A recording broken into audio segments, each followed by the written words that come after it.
এক লবাবদার বানানোর জন্য আমি গ্যাস অন করে একটা প্যান বসিয়ে দিয়েছি। দিয়ে দিচ্ছি সাদা তেল। তেল গরম হয়ে গেছে, এর মধ্যে দিয়ে দিচ্ছি গোটা জিরে আর দিয়ে দিচ্ছি একটা তেজপাতা।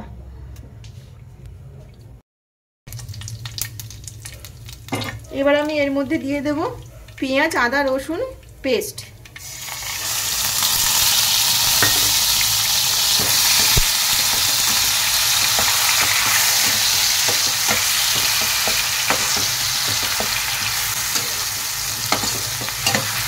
পেস্টটা ভালো করে ভেজে নেব যতক্ষণ না এর থেকে কাঁচা গন্ধটা দূর হচ্ছে।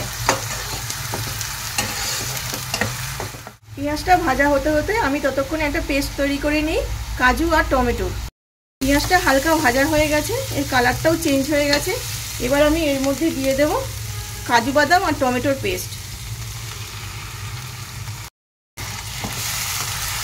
পেস্টটা দিয়ে আমি এটা কষতে থাকবো। এর মধ্যে দিয়ে দেবো স্বাদ মতো লবণ, যাতে টমেটোটা নরম হয়ে গিয়ে তাড়াতাড়ি ভাজা হয়ে যায়।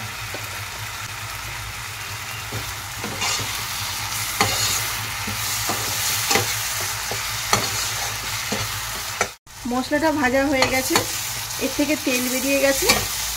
এবার আমি অ্যাড করব কিছু গুঁড়ো মশলা। এর মধ্যে দিয়ে দেব হলুদ গুঁড়ো, দিয়ে দেব 1 চামচ লঙ্কা গুঁড়ো, দিয়ে দেবো 1 চামচ জিরে গুঁড়ো আর 1 চামচ ধনে গুঁড়ো, আর দিয়ে দেব কাশ্মীরি লঙ্কা। এবার আমি মশলাটা ভালো করে ভেজে নেব। সব কিছু মশলা একসাথে মিশিয়ে মশলাটা সুন্দরভাবে আমি এটা কষে নেব। এবার আমি এর মধ্যে দিয়ে দেব কিছুটা কসুরি মেথি, দিয়ে দেব সামান্য পরিমাণে জল যাতে মশলাটা পুড়ে না যায়।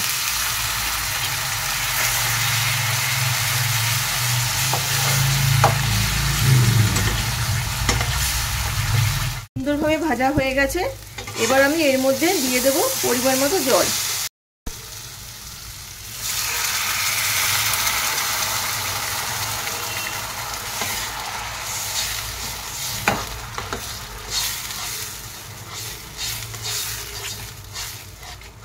এর মধ্যে দিয়ে দেব একটু গরম মশলা গুঁড়ো আর দিয়ে দেব কিছুটা ধনেপাতা কুচি।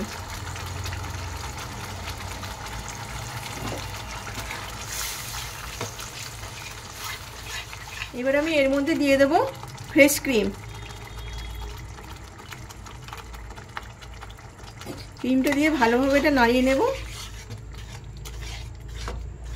এবার আমি এর মধ্যে দিয়ে দেব ডিম। আমি একটা বাটিতে একটা একটা করে ডিম ভাঙিয়ে নিয়েছি। এবার আস্তে আস্তে করে এর মধ্যে ছেড়ে দেব।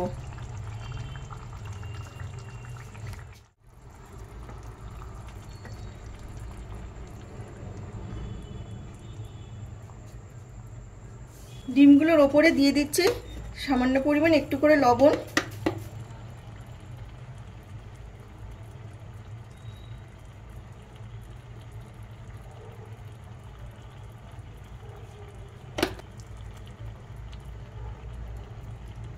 আর দিয়ে দিচ্ছি কাঁচা লঙ্কা।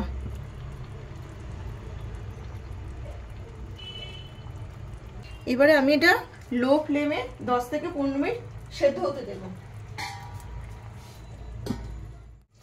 আমার তৈরি হয়ে গেছে এক লবাবদার। এবার আমি এটা গ্যাস বন্ধ করে নামিয়ে দেবো এবং গরম গরম রুটির সাথে পরিবেশন করে দেব। তাহলে আমার তৈরি হয়ে গেল এক লবাবদার। আপনারাও বাড়িতে অবশ্যই করে ট্রাই করবেন আর কেমন হলো আমাকে কমেন্টে জানাতে ভুলবেন না। যদি আমার রেসিপিটা ভালো লেগে থাকে তাহলে অবশ্যই করে একটা লাইক করবেন, চ্যানেলটা সাবস্ক্রাইব করে পাশে থাকার অনুরোধ রইল।